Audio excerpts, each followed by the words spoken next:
Eto na. Na-research ko na kung saan galing yung phenomenon of ugly.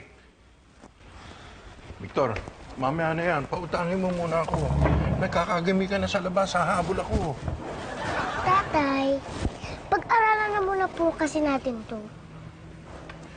Nakakainis naman kayo eh. Hindi nga ako phenomenon eh. At saka hindi rin ako ano. Ano? Hindi ka rin ano? Sige, pag-aralan muna natin yan. Ano ba yan?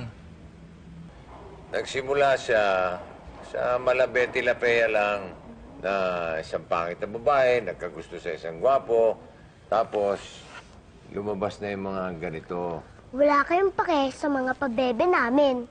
Yung ano, gusto niya, sariling video. Magaganda naman yung mga yan ah. Yun na nga eh. Ang masama lang, yung delivery. Kaya lumala, naging ganito na. Hi, ako si Biote. At ako naman si Bess. Kami ang Biote. And the best! Oh.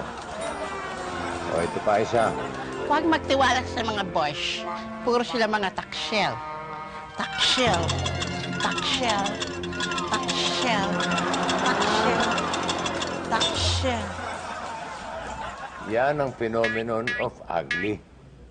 Papapangit, nagpapaweird para mapansin. Mahirap nga naman sumikat sa gitna ng kagandahan.